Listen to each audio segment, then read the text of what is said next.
Hi there, Ronnie here, coming at you with very much a different video than anything I've done for my channel before. Rather inspired by a conversation last week with two of my nephews. And they sort of laid down a bit of a challenge to me. And I thought, yeah, why not? Let's do it. My favourite band by some considerable distance is Magnum. It's a British rock band who first formed in 1972. Their first album was 78, and they continue to write and record music, new albums to this day. In fact, they're currently in the studio working on their new album, which will be out next year. There have, of course, been lineup changes over the years. I mean, they've been going nearly 50 years as a recording act, and they've been going 50 years as a, as actual band. But the core two that have never changed throughout all the years are lead singer Bob Catley and guitarist and songwriter for the band, Tony Clarkin. And with the exception of two albums, which I will mention, Tony writes all the songs. And even in those two albums, he's co-writing. And whilst I'm sure other band members come in with suggestions, ideas on how to make the song sound a little better, a little different, Tony's a songwriter, and he writes to Bob's voice, and he writes to the skill of the musicianship of the band. Now, my nephew's initial challenge was ranking the albums.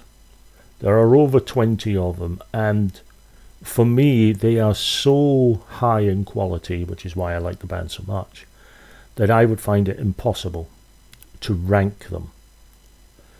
So rather than do any sort of ranking best to last, or whatever, I just thought I'd talk about each album in the chronological order that they were released, and go through it that way, and give you a timeline of the band. So we start. Just as a caveat, I'm only going to be doing the studio released albums in this video. I'm not doing the live albums, of which there are a few, and I'm not doing the myriad of compilation albums that are out there.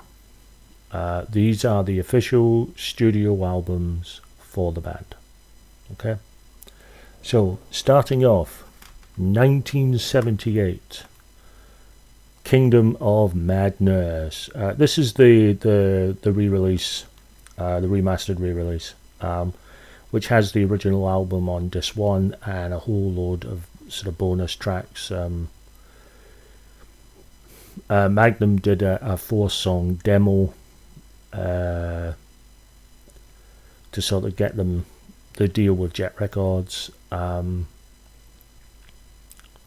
then they recorded songs for Kingdom of Madness, which, as it got nearer to the release, they thought some of them, they replaced some of them with songs that appeared on the album. So all those songs were compiled for the bonus. Whilst Magnum couldn't really be described as a prog rock band, certainly this album and its sequel, its next one, have a lot of sort of prog sensibilities about it. Some fantastic tracks in this. In the Beginning is stunning. I really like Universe. Some of the lyrics are a bit but it's lovely. Kingdom of Madness, there's a reason it's still a concert closer. Invasion is just fantastic.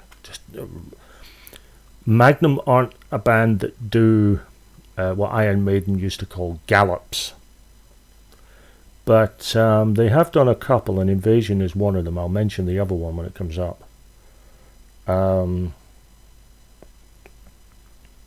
But it's a really smart album. If you can get this one with the bonus tracks really add something. And the fact that this came out at the height of punk just shows just what a strange time it was. Magnum have always been out of fashion, mostly because they've never been in fashion, which I kind of like about them. There's a reason I refer to Magnum as the best band Britain doesn't know it has. And Tony Clarkin, quite frankly, is the best songwriter Britain doesn't know it has. And why that man never gets awards for his songs, I'll never know. Because the consistency is great. And the diversity is great. But it's a really strong opener. Wonderful album. If you like sort of melodic rock, AOR, prog sounding albums, this is a good bet. Hot on the heels. The following year, 79, came this one, Magnum 2. This one gets a lot, not stick, but a lot of people are like,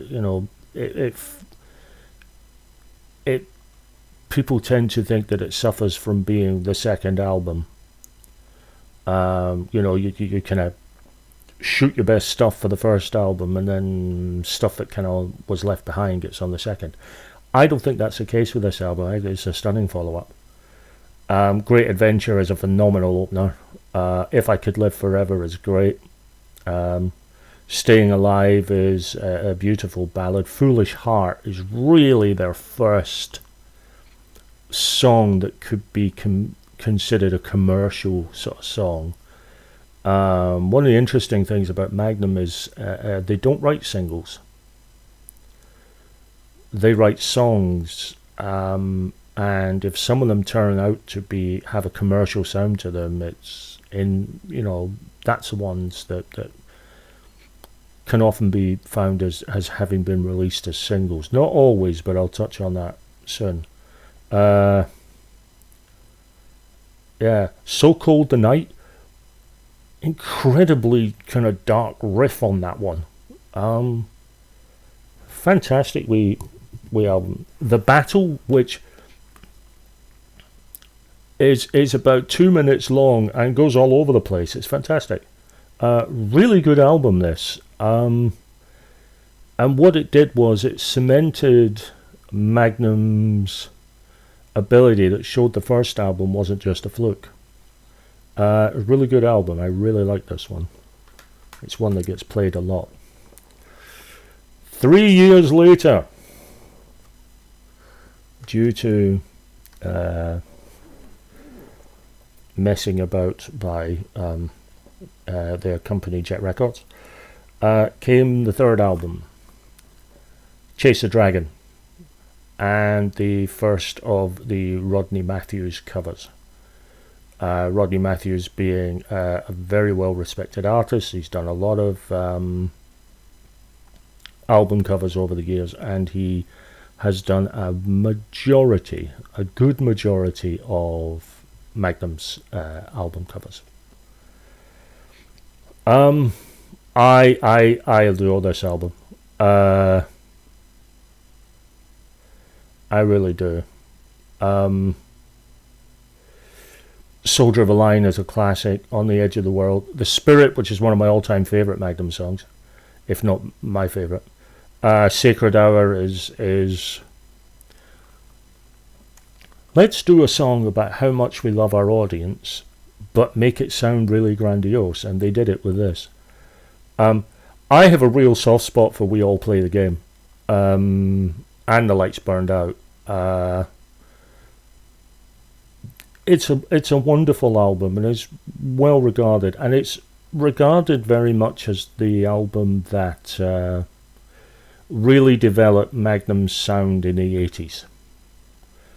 I'm not so sure about that, but it's a good album. It's a strong, solid album, and I think the only sad thing is it wasn't a particular hit. And not a lot of these albums were, which I think is a damn shame. But that's why they're the best band no one knows about. But it's a fantastic one. This again is a bonus one with some bonus tracks, particularly the Back to Earth single, which was a non-album single that came out, I think, the year before. But this is a great album, and quite frankly, if you like sort of really sort of British, sort of prog-ish pomp, sort of AOR kind of, it's a really good album. The following year, and this is where I might get a little controversial, The 11th Hour, again, wonderful cover by Rodney Matthews.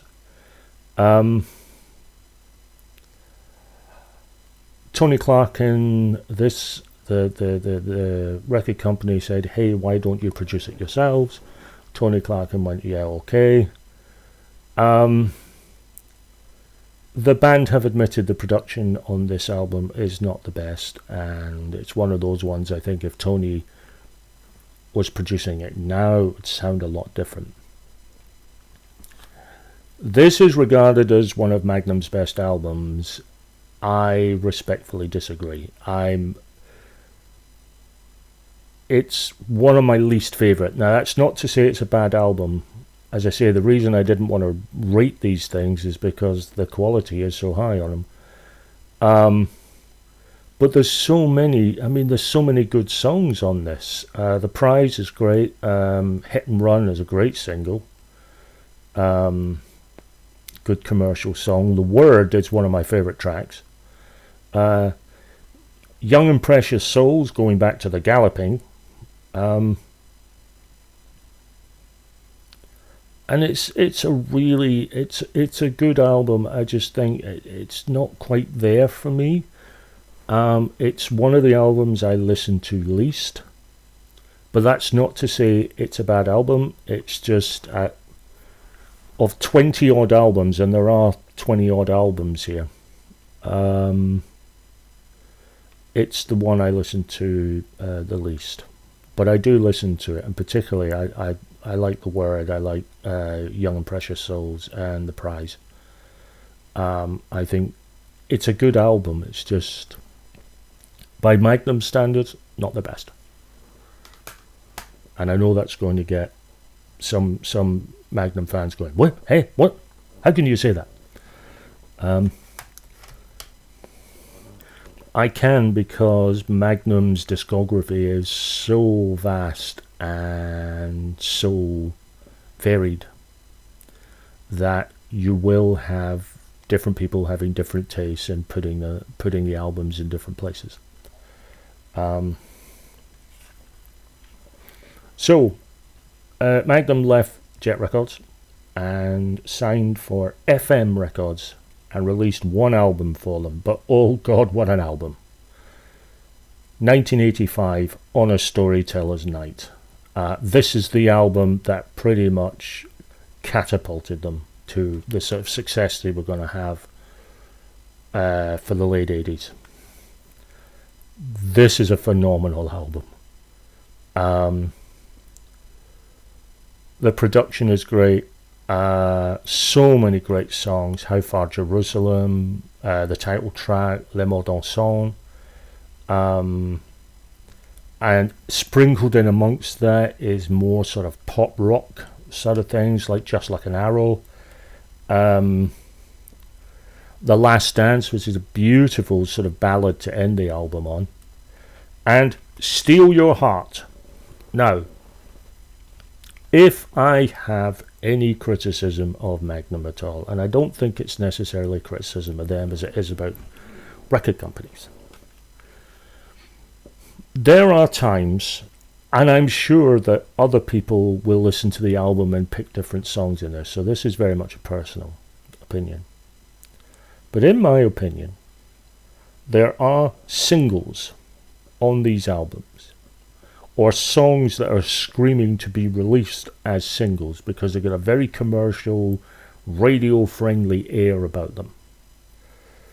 And they don't get released as singles. It's frustrating. And for me, Steal Your Heart is just screaming. It's such a radio-friendly pop rock song that I just don't get why it was never released as a single.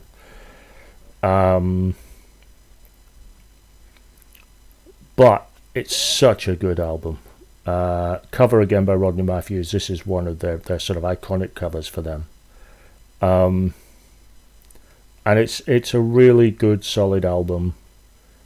And it's really the turning point between their older sort of prog influence and the more sort of commercial sound that they got from this point on, at least until the halfway point. But we'll reach that when we come to it. Really good album. It's regarded as a classic, and rightly so.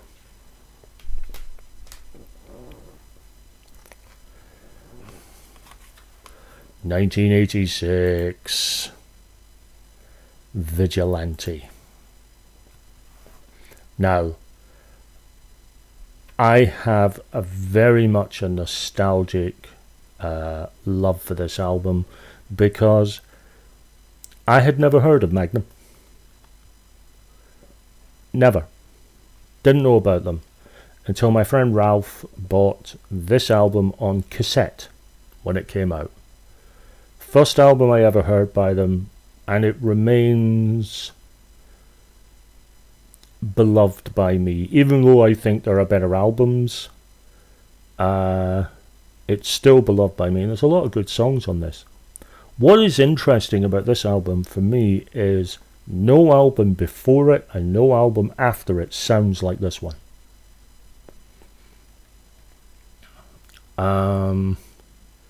This was produced by Roger Taylor of Queen, and it kind of shows there's very much a sort of Queen kind of vibe throughout the entire album. So many great songs though. Lonely Night, Need a Lot of Love, Midnight, Red on the Highway, which I happen to think is a very underrated little rocker, which has got a decent guitar solo and then a quite manic keyboard solo, which I really like. When the World Comes Down is a classic. The title track is good, as is Backstreet Kid, which closes the album with some wonderful drumming by Mickey Barker. The singles they released were Lonely Night, Midnight You Won't Be Sleeping, and When the World Comes Down, and I think they were the right singles, the right songs to be released as singles. And it's about the only album they've done that on, where they've released, I think, the right songs from the album as singles. Really good album, this. As I say, the only slight with this is it doesn't sound anything like Magnum before or since. It's Magnum essentially sounding a bit like Queen. That's not a bad thing. But it does show that they were prepared to do something a little different, prepared to sort of push themselves and do something a bit fun. And I like this album a lot. I still love it. I still listen to it, and I enjoy it very much. 1988, their biggest album to date in terms, I don't know about in terms of sales, but certainly in terms of chart position. Wings of Heaven, with a very U2-esque kind of cover on the album.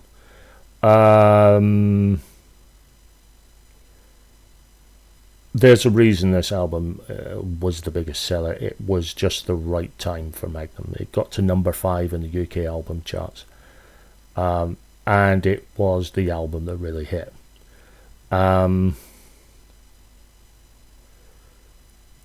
Days of No Trust, Start Talking Love, It Must Have Been Love were the 3 singles.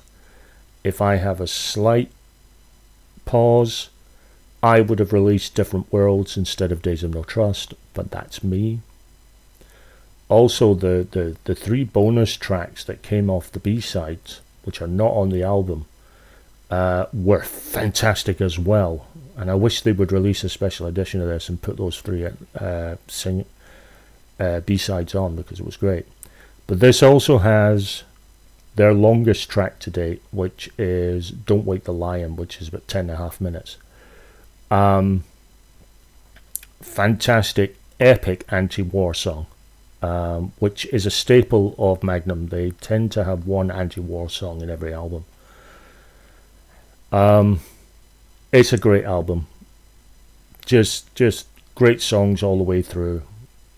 Fantastic. I just love it.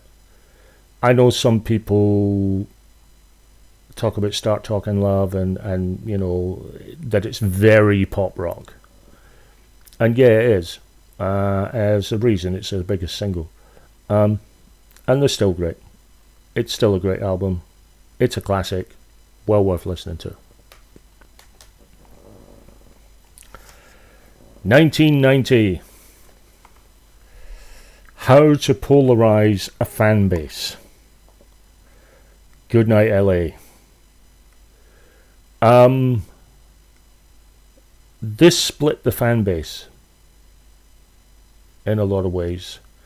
There's a far bigger sort of commercial feel to it. This is the first album, and there is another one later on, but we'll get to that. This was the first album where Tony Clarkin actually co-wrote with some other writers.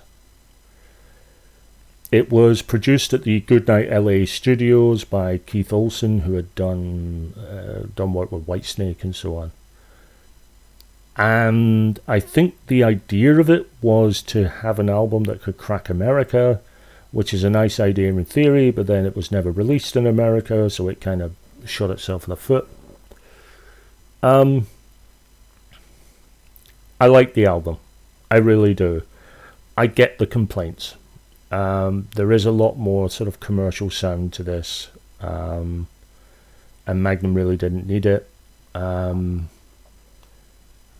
This was the album that really said, no, we need to do our own thing. We can't be forced into something we're not. I like Rockin' Chair. Don't like the video. The video's a bit...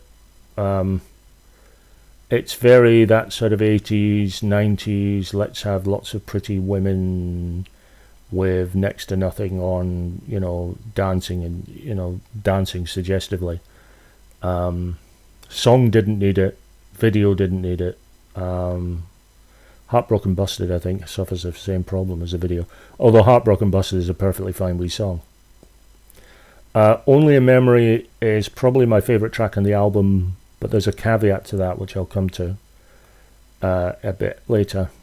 It's still a great album. It's very listenable, and I think going back to it now, some 30 years later, it holds up really well.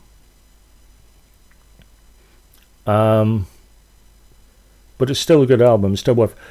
If you're looking for really the album that is the most commercial sounding, it's either Vigilante or it's this one.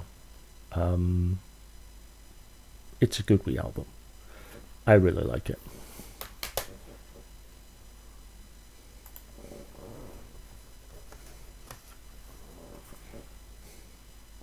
(1992) comes Sleepwalking. This is a Rodney Matthews cover. It's also my favourite Magnum album cover. There's just so many little details and callbacks to earlier albums that I really like. This is the first of the now long run of albums. Tony Clarkin took over production himself and has remained the producer of the band ever since. They deliberately, whereas Goodnight LA had quite crunchy, that sort of American crunchy guitar, this one's a lot more stripped back. There's an argument to say it was maybe too stripped back. That the album sounds quite light. Yeah, there's an argument to be made there, but I think it was the album they needed to make, just to sort of cleanse themselves, which I'll get to with album in a wee bit. Really good tracks on this. If I have a complaint with this album at all, is the opening single. The first single release for this album was Only in America, which is a decent enough track in itself. But, oh my god, You're the One should have been the first song released from this album. Stormy Weather, or maybe Every Woman, Every Man, which I think is great. I love that song. Should have been the follow-up. I think Only in America was not a good choice. Just One More Heartbreak actually would have been a good single as well. Other than that, The Flood is a fantastic epic track. Sleepwalking's good. It's a great album. It really is. And so different from, again, what came before and what came after. That it sits well. And shows that there's diversity. By this point, they had left Polydor, who had done their previous 3 albums, and this is released by Music for Nations, because they were tired of being the record company trying to force them to be a commercial band rather than them being themselves. And if a song comes out that's commercial, they'll release it as a single. It's still a good album. It's a lot lighter than a lot of their other albums, but it's no bad thing for that. Now, I did say I wasn't going to do compilation albums, and this kind of technically is, but kind of technically isn't. This is from 1993, and this is really the last sort of thing for Jet Records. And that is this one, which is Keeping the Nightlight Burning, which is a reference to a line from On a Storyteller's Night. And this is an acoustic album. Everyone and their mother were doing acoustic albums at this time, and Magnum went for it. I think there's some interesting arrangements for some of the songs. Some of them a bit more of a jazz influence about them, or reggae influence about them. It's kind of good. But there is one that stands out head and shoulders above the rest, and that is the version of Only a Memory. I mentioned it's my favourite song off Goodnight LA, but with a caveat, and the caveat is I think the version on here is even better. And the version on here is an a cappella version of Only a Memory. And it's stunning. It's just an amazing version of the song. I was knocked out when I first heard it. I thought it was fantastic. It's a really good album, this. I think if you don't have this in your collection, if you are a Magnum fan, you don't have this in your collection, it's well worth tracking down because it's a good album. It really is. And some interesting arrangements. 1994, just before the split. Rock Art.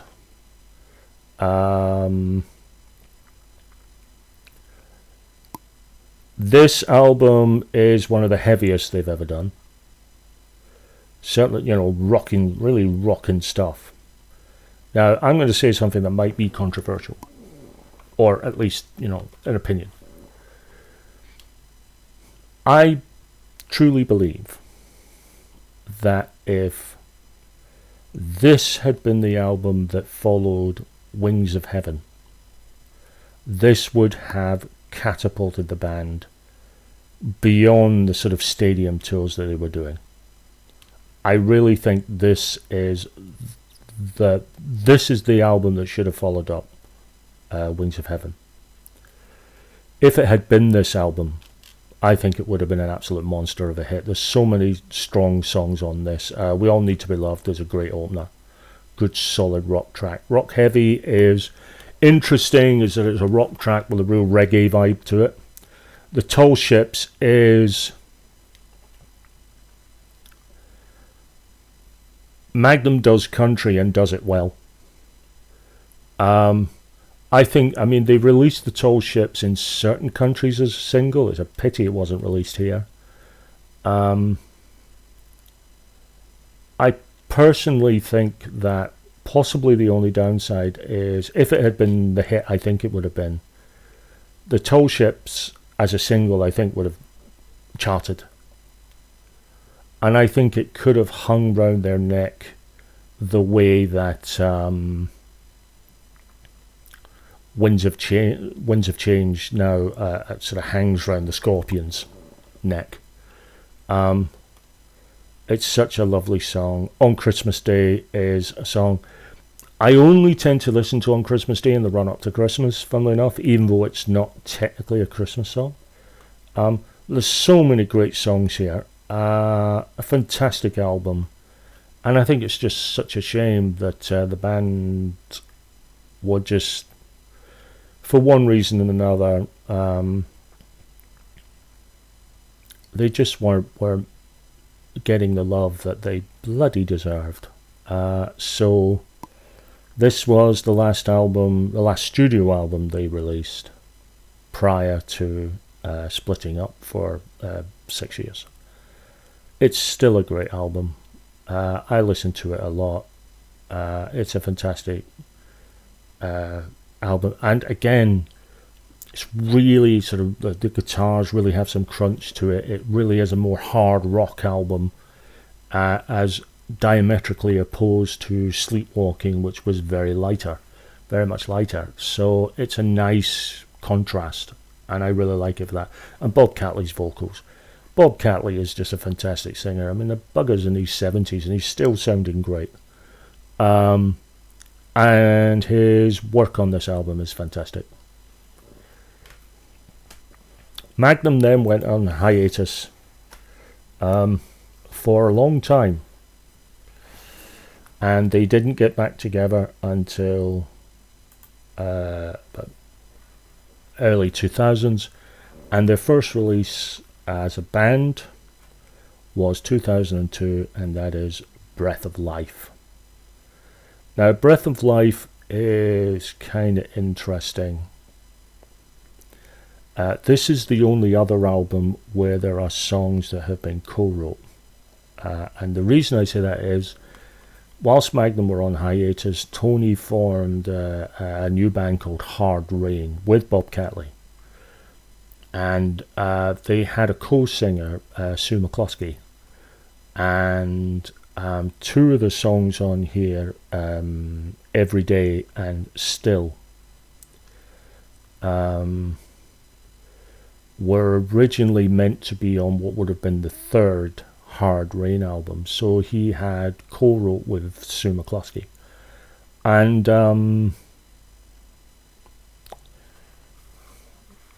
or is it Still and Dream About You? I'm going to find out, because that's the kind of person I am.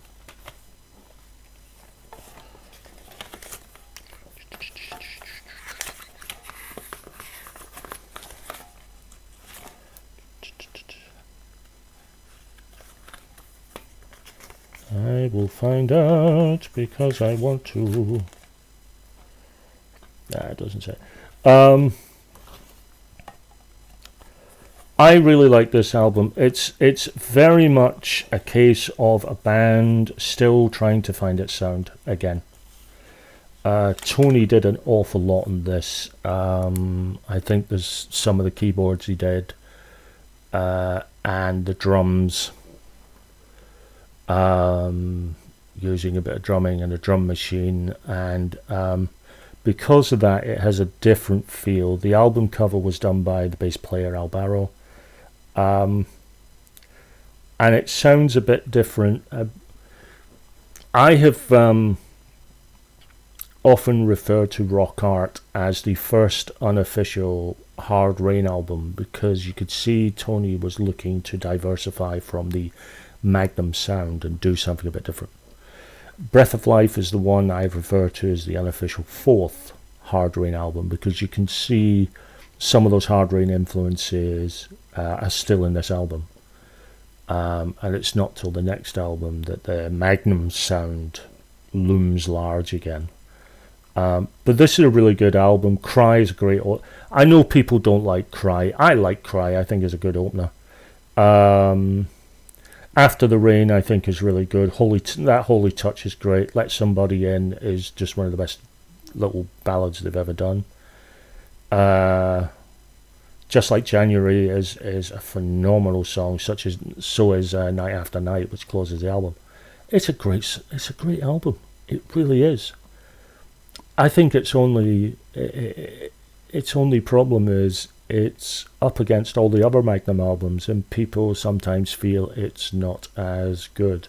But I really like it. I think it's a strong album. 2004.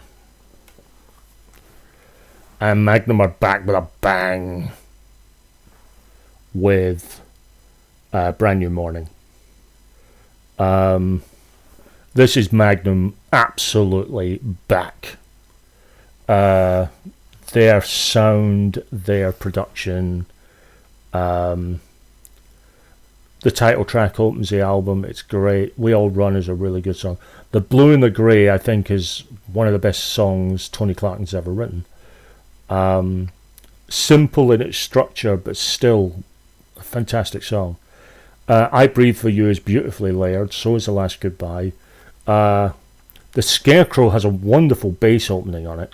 And there's another, it's nearly 10 minutes long. It's a really good song. Really like this album. First time I heard it, I was like, yeah. If I have one small caveat on it, I wish they put a ballad on it. But there's no ballads here. It's all rock. It's all rock all the time. But it's a great album. It really is.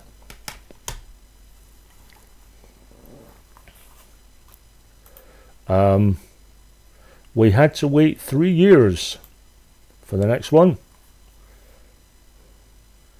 But oh my God, was it worth the wait. Princess Alice and the Broken Arrow, released in 2007.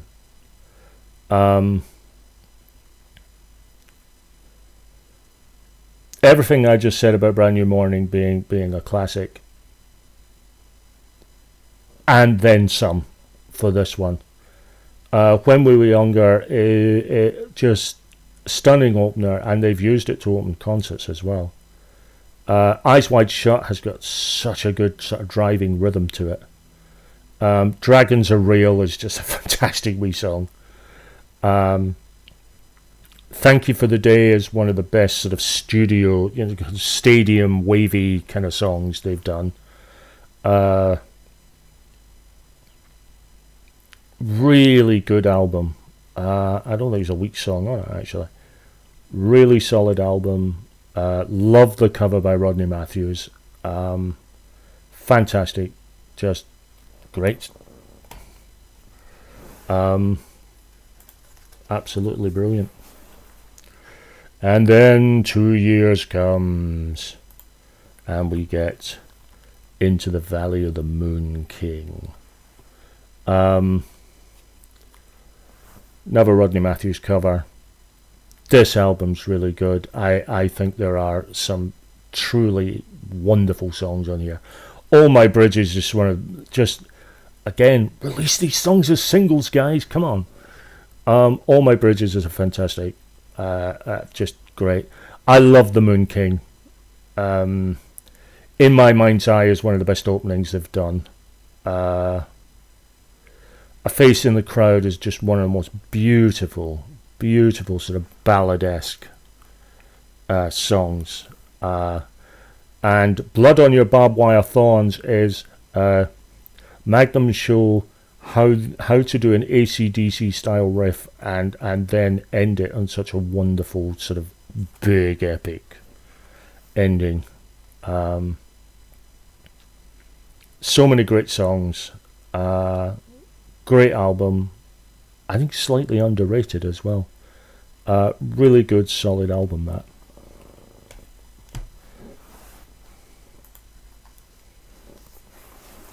(2011) comes The Visitation. Now, this is the other controversial album for me. I like this album, but like the 11th Hour, it's not one of my favourites.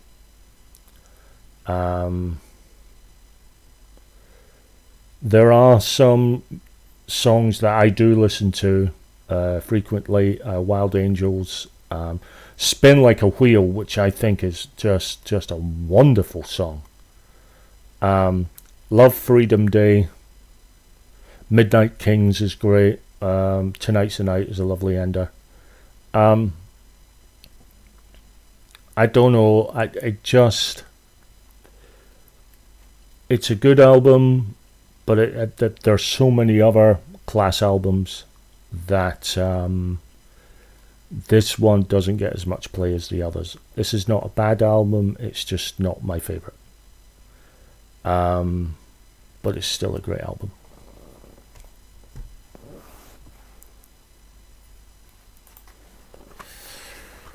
And then, hot on the heels, some 18 months later, 2012, On the 13th Day.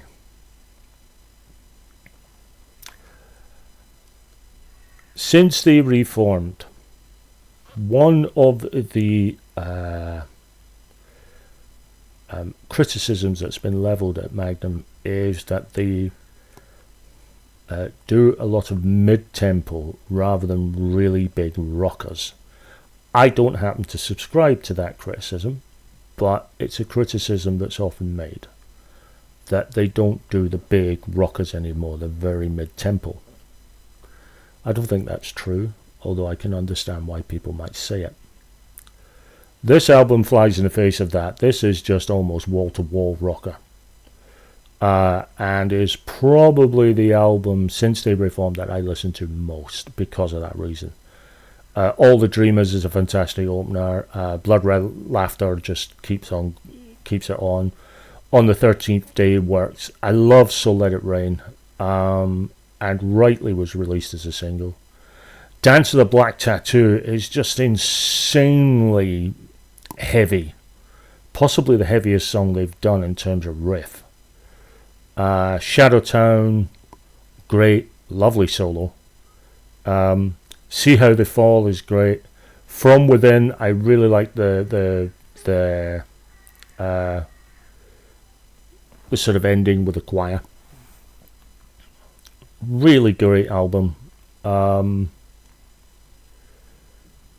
We don't get, they're a fantastic band at the best of times, but this album just knocks it out of the park, and is definitely sort of really the sort of standout for me in terms of just getting rocking out. Great album, absolutely phenomenal album.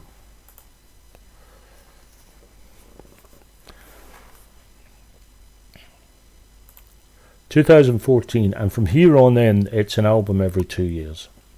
So 2014, Escape from the Shadow Garden, with another wonderful Rodney Matthews cover. I really like this album. I think there's so many great songs on this. Live Till You Die is great. Unwritten Sacrifice. Too Many Clowns is just...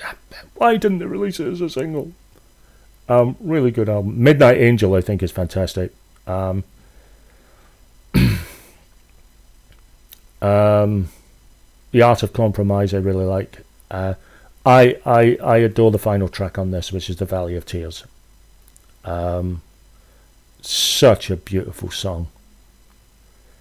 About sort of, you know, staying true to yourself and overcoming, uh, you know,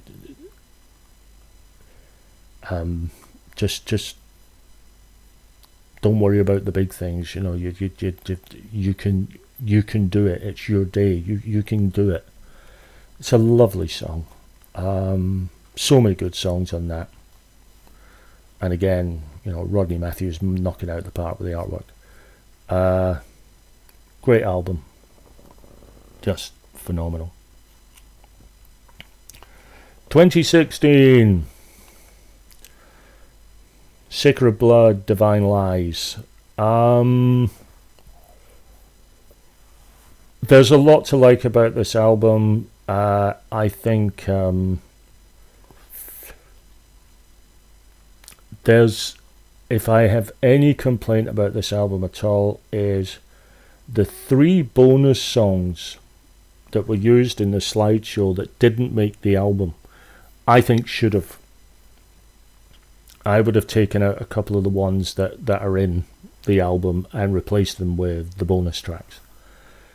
But even then, Princess in Rags is great. Your Dreams Won't Die is such a beautiful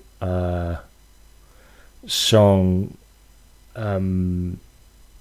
to remind people that, you know, that even as you pass, who you were will be remembered by others.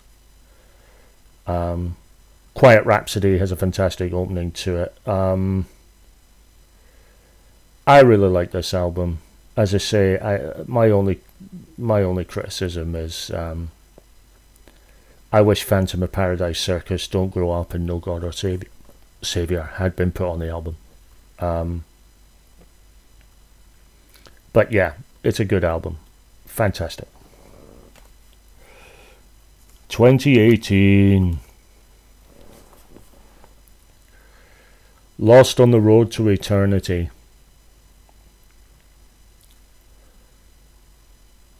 This album just blew everyone away, and quite rightly. It's a fantastic album. I like the opener. I like Peaches and Cream. I think it's an unexpected sort of rocker. It works. Welcome to the Cosmic Cabaret is a great song. The title track, which they did with Tobias Sammet of Avantasia. For those who don't know, Bob Catley, who sings for Magnum, also does work for Avantasia and sometimes goes on tour with them. And the band have kind of figured that it's mutually beneficial. Avantasia get Bob, and people, rightly, because Avantasia gets lots of different singers, people will listen to Bob and go, oh, who's that guy, what band does he sing for? And then they might listen to Magnum and maybe buy some stuff. So they see it as a mutually beneficial. So he's Tobias Sammet is a bit of a thank you, and he's a huge Magnum fan. They got him to co-sing on the title track, and it's great. Without Love has just got one of the best drum bass intros they've ever done. Forbidden Masquerade has this interesting kind of mid point with this kind of almost Gregorian chant like descant going on in the background, which gets repeated at the end without the words on it, just this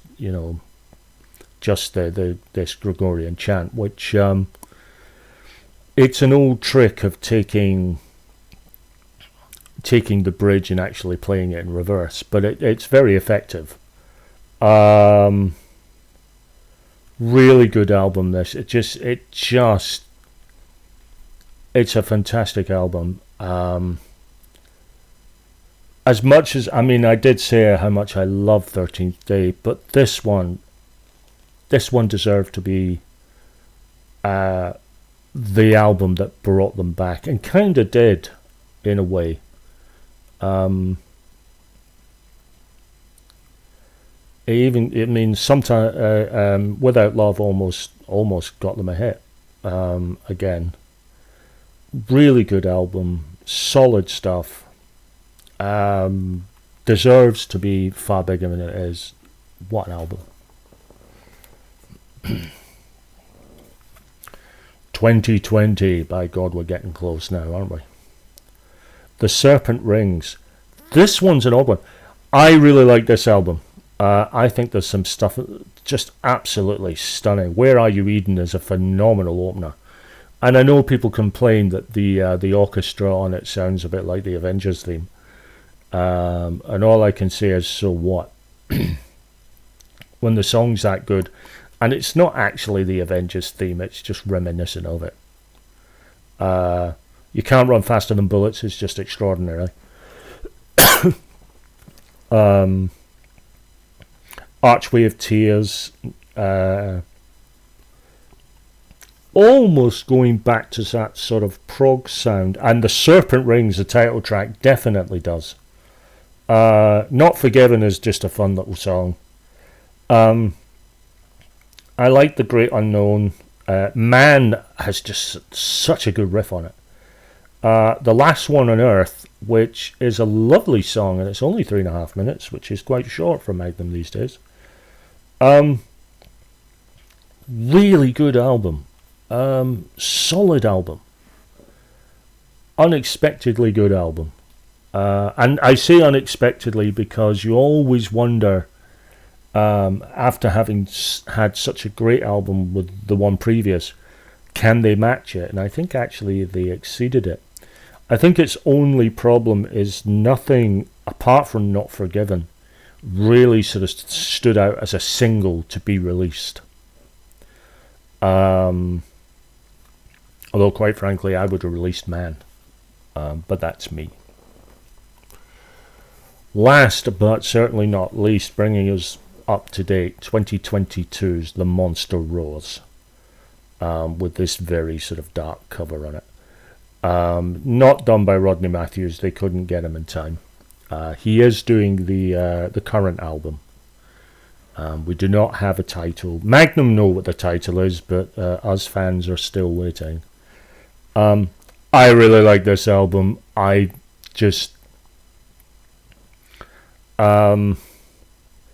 think the title track's great. Remember is fantastic. It's got a lovely bit of keyboard at the end. Actually, the keyboards, I'll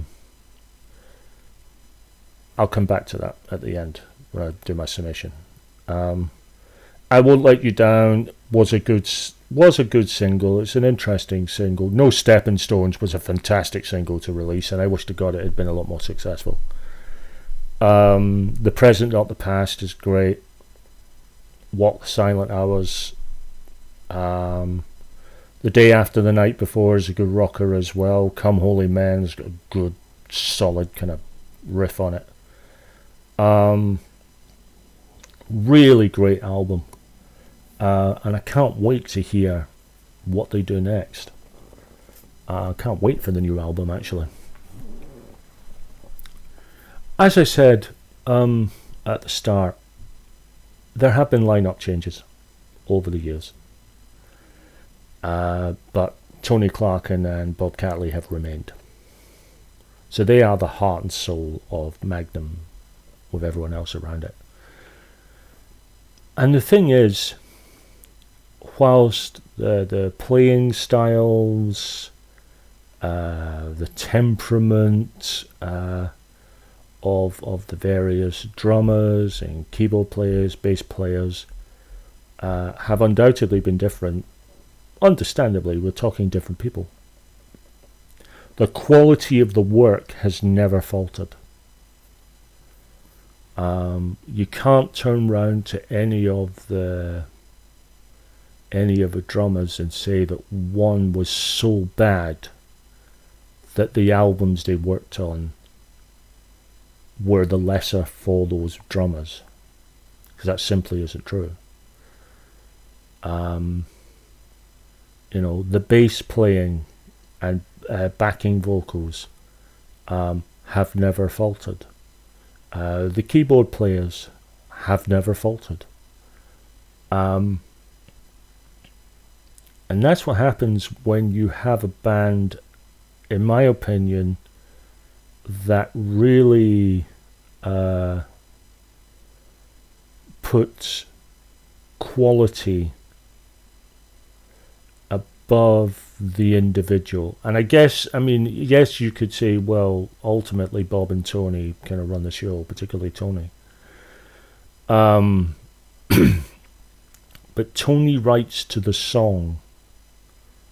Very rarely does, I mean, he's not a showy person on stage, and he certainly doesn't seem to write many kind of showy, flashy sort of guitar solos or anything else. Occasionally he might let rip a bit, but on an album, but he doesn't write particularly for that.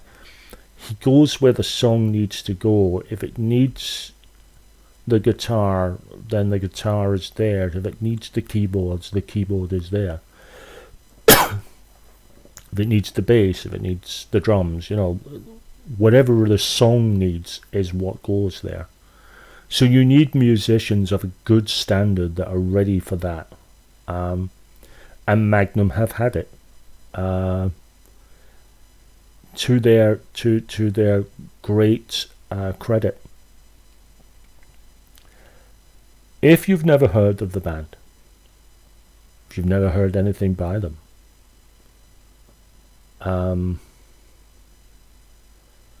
some of their albums are on Spotify. If you've got Spotify, have a listen. If you like what you hear, do the band a favour, go and buy the albums. You know, don't rely on Spotify.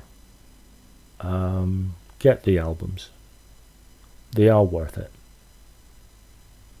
Because not every album is on Spotify, and I don't think every track, I think in some cases some of the tracks are missing from some albums. I may be wrong about that.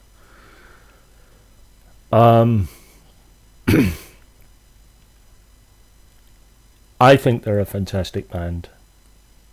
I could wax lyrical about them all day, but this video is nearly an hour long, and I think I'll save you from that. But thank you very much for watching. I know this is a little different, but as I say, my nephews did demand that, well, put down the challenge, and I've accepted the challenge, and I have now done it. So thanks very much for watching, guys, and I'll be back soon with another video.